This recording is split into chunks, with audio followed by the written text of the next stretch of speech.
I do see one in Danny. there, Jason, that I feel like I could probably respond to. There's a question from Stacy here. It says, do I need to be worried about the passing of the congressional resolution to delist Chinese stocks if they don't comply with our audit process?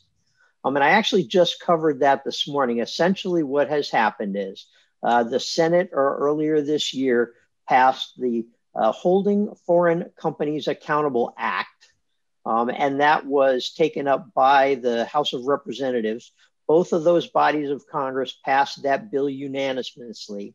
And it was sent to President Trump, who is expected to sign that today. And I don't know if that's happened yet or not.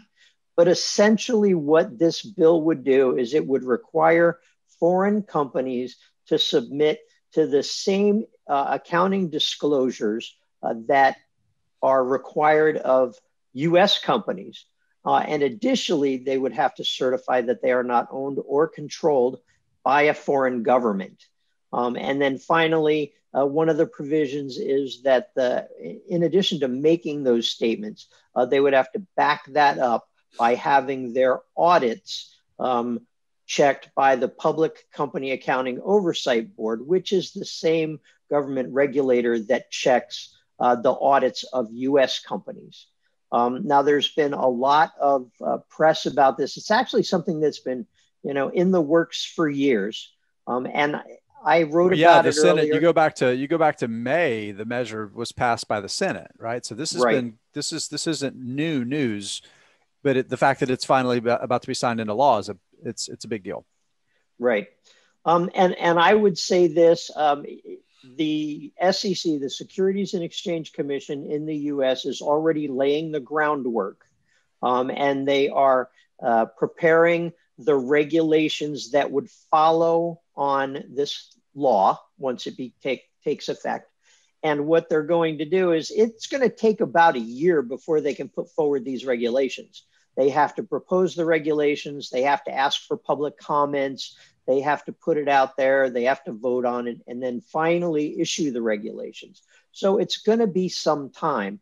And it's not necessarily going to automatically delist Chinese stocks from the US stock exchanges.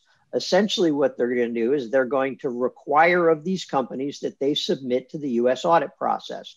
And so right now, that would conflict with Chinese law, which says that companies are not allowed to submit their audit papers to regulators of any other country, not just the US. So then the onus is going to be on the Chinese government and those companies to decide whether or not they want to submit to this. So I don't think we're going to see a huge drop in the price of Chinese equities anytime soon.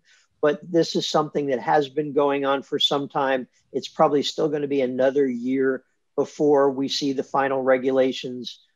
So I wouldn't make any rash decisions right now, but it's a story that we definitely want to follow. Another piece of it too is I think if you think about some of the big trading firms, some of the big investors, they're just going to buy them in Hong Kong, right? This is not going to somehow undermine Chinese investment or investment by American investors in Chinese companies. It's just going to make it a little more difficult for us retail, Main Street people to be able to do it. I think the bigger thing to me is that there is a positive here is that it is a push for a little more accountability, for a little more transparency, which let's be frank, there have been decades of concerns about this. I can remember the Motley Fool had a service maybe a decade or so ago that didn't go well. It didn't go well because there was a major push to invest in the economic opportunities for growth in China.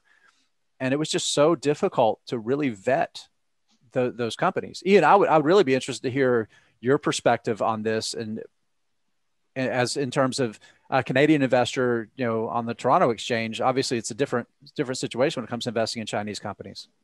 Well, I think your accountability point is well taken. We actually had a company here by the name of Sino-Forest maybe about 10 years ago that rose to a pretty significant size, and it was just it was a total fraud. They said they had plantations of trees and that did not exist. So I think that's a really well made point. I though think too, like, I wonder if the Toronto Stock Exchange is sort of licking its chops at this, going, could we get Alibaba trading on our exchange? That's Right. a real potential opportunity. So I think that's also a valid angle to look at this. It doesn't change the ownership base, as you say. It's just a